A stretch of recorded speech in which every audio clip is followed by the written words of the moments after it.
especially when it comes to the postseason. For sure. Can any of that stigma, that history, affect the way they play the game? I don't think so. I think that would have been last week. I think it was a tougher game for them also. The Rams were playing better football, to be fair. And you have a Super Bowl winning quarterback going against you who did have a great game. Threw for damn near 400 with yards a bloody in that game. hand. So to me, I think that's a very fair question. A week ago, had they lost to the Rams, then that stigma of, Detroit can't be trusted, Detroit, blah, blah, blah.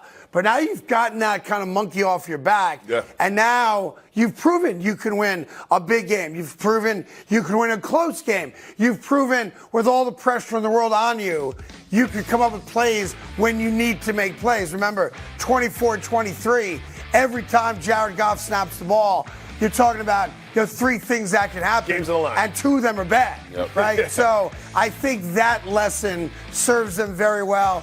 And I think there are times, I think us included, forget that Jared Goff early in his career went to a Super Bowl. Like we kind of view Jared Goff, no disrespect, the way we view a Kirk Cousins or Ryan Tannehill, good quarterback, had made the playoffs a couple times. Game manager. But is he really a franchise quarterback? And I think that's the narrative that he now wants to defeat. And I think he's clearly doing that. The great year last year got them to the precipice of the playoffs, winning the division this year, winning the playoff game, which was essentially a pick'em game against the Rams. And now you're going up against, and let's be fair about it, while the Baker Mayfield Tampa Bay story is a great story, they are the worst team left in the playoffs. That includes the Green Bay Packers. The Tampa Bay offense is bottom 10. The Tampa Bay defense is bottom 10 in every stat across the board. So to me, I get what Jared Goff's saying. He's like, what else do we have to do for you guys to have just a little bit of belief in our ability to go out there and win a game in which we're basically a touchdown favorite at home and we're playing good football? Well, I think there's also the notion is, did they give it all they had against the Rams? Like, how much do they have left? Because if you're did they empty the tank in that game kind of thing? 100%. Because the Bucs are going into this. Nobody's expecting them to win. Everybody thinks it's going to be a thrashing. So they're going to be the more hungrier team. If you're Jared Goff, especially with the weapons you have, you feel like this should be an easier game. This shouldn't be no competition. However, if you look at the Bucs defense led by Vita Vea and Antoine Winfield, they got playmakers on that side of the ball. Todd Bowles is the defensive-minded head coach. He loves the blitz. If you get after Jared Goff like the Cowboys did, he's going to throw you a couple. He's willing to turn the ball over. Right. And I think you'd agree. And I hate when announcers say this, like, what are the keys to the game, right? Oh, scoring more points, that kind of thing. But I would say this. If Jared Goff plays a clean game, meaning no fumbles, no picks, you'd be hard-pressed to find a way for Tampa to win. The Eagles' loss was so embarrassing because it was so obvious what the Bucs were doing on defense. They're coming after you with 5 or 6 rushers every single down, and the Eagles had no answer for it. If you're Dan Campbell and that staff, you see that game, and you put together a plan for the blitz. And on the other side of the ball, they have one of the best pass rushers in the game, Aiden Hutchinson. Yes, and if you look at that top, they're always putting the other quarterback under pressure. That's one thing that Mayfield did. He just sat back and just laser showed all day. Yeah, but if you turn on the Rams game, Goff was sitting in a pocket looking like he's playing 7-on-7. Nobody touched him. Right. But if you go back earlier in the year against the Ravens, where he got dog walked out of the building, it wasn't good. So if you're the Bucs and Todd Bowles, you have a belief. If we can get to him, we got a shot. Yeah, it's funny. Both coaches are kind of defensive-minded guys, right? Yes. And yet I think it's the defenses that are suspect on both sides. Like we've seen Detroit, no-show on defense, right? We've seen Tampa get lit up on defense this year. Times. So look, I know the Buffalo-Kansas City game has the most intrigue, but this game could go... Yes. I don't think this is a blowout out of the gate. Yeah, I don't think so either. Can't wait to watch it. Second and football. This is one of the best rookie seasons a quarterback has ever had in the history of the NFL. What is it about Stroud that has made him so successful? You want to go? Yeah, for me, it's just his poise and confidence at being a rookie, man. You talk about a guy, they put the whole offense on his back, and he hasn't wavered one bit. And what we talked about earlier in the year, man, he's made a lot of no-name receivers superstars, right? Tank Dell, Nico Collins, and we knew who Schultz was coming from Dallas. But there's a lot of guys who are playing at a high level. I even forget that Robert Woods is on the team, right? Robert Woods has been a hell of a receiver. So the fact that he's doing it with this arsenal, man, speaks a lot of volumes. And then we said it time after time. He would throw a couple picks, right? He doesn't throw a lot of them. I know he has like 5 or something on the season. But when he throws them, they give him right back the ball. It's not like a situation where you got to calm him down and then force the run. They put it right back in his hands, and he's explosive down the field. And to me, that's the biggest thing. This kid's one of the most confident rookie quarterbacks you've ever seen, but he's not cocky. There's a big difference between the two. And like you said, he throws a bad pick or it throws, misses a wide open guy. And a lot of teams would now retreat a little bit and go, all right, let's keep our rookie quarterback, in the pocket. Let's hand the ball off more. We don't really trust him yet. But DeMeco has trusted him from day one.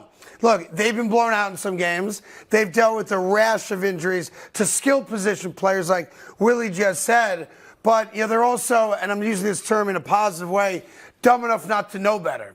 Right? Sometimes, you don't know what you don't know and you don't care. And while Baltimore is clearly the class of the AFC, and it would be one of the great upsets in the history of the NFL if the Texans went into Baltimore and beat the Baltimore Ravens as 10-point, 9.5-point underdogs, knowing that the Ravens are the best team in all of football and manhandle everybody and have a top 5 defense and have a top 5 offense and the MVP and on and on and on.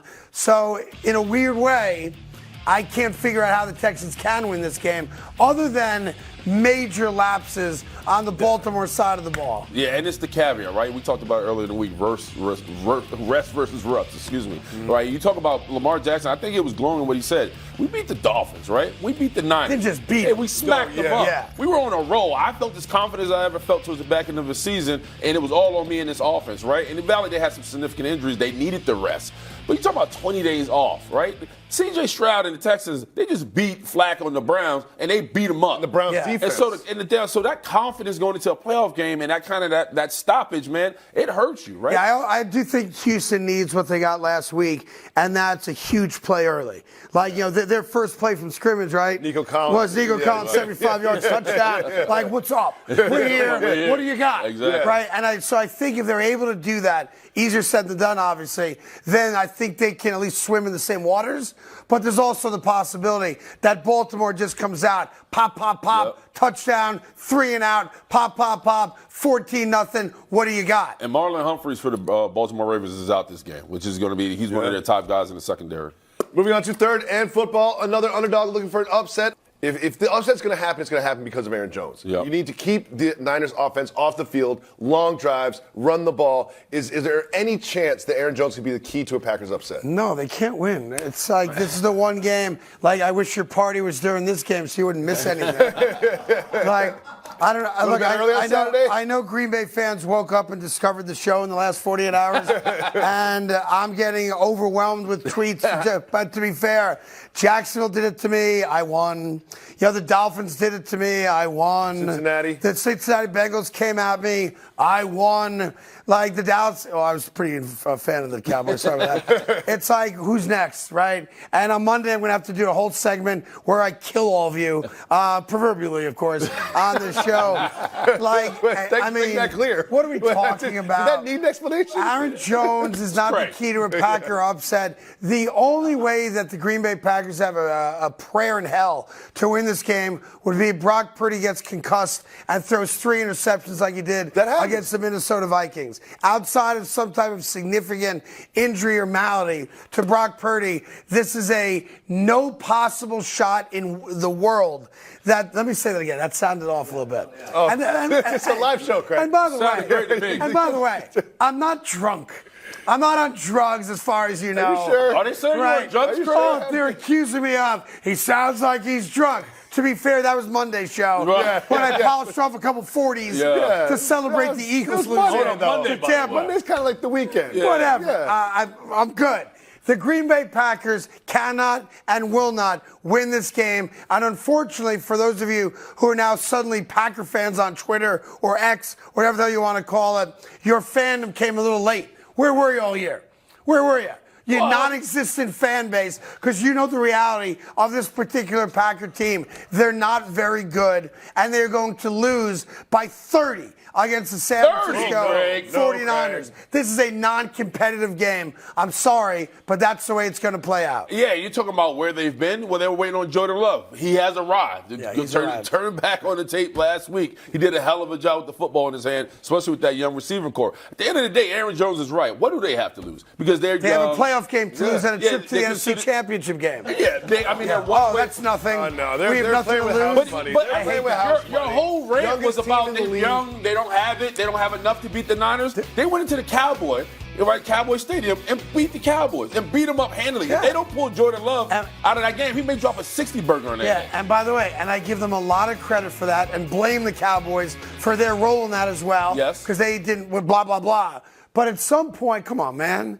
If it walks like a duck, it quacks like a duck. It's not a dog. It's a duck. The Green Bay Packers are ducks, and they're going to get abused this weekend, Saturday night, against the San Francisco 49ers on Fox. You're going to make me pick the Packers. Just so you're I know. He's going to make me pick the Packers. Because if for some reason you didn't do. watch what Aaron Jones did on the ground in that game against the Cowboys. Yeah. And you're like, you just don't believe. No, I do believe in what they did against Dallas because Dallas is stupid. Sure. And Dan Quinn didn't make a single change to the game plan. That's not true. He throughout made the multiple game. adjustments. No, It he didn't work. didn't. He went to man coverage to soft coverage. Nah. Nothing worked. All he did was soft. That's all he did in that game. Look, for my sake, as a fan with no rooting interest, and I don't Doesn't sound gamble, like it. I'd like to see a good game. Me too. But you're not going to get a good game. You're going to get an abusement of the Green Bay Packers. And yes, I made that word up. Maybe I am drunk. That abusement will be Craig's amusement. I think it'll be a better game than you think. Are you sure you're not drunk? Do I have This'll any be good. 40s left? I mean, It's Friday, Craig. you You got no job.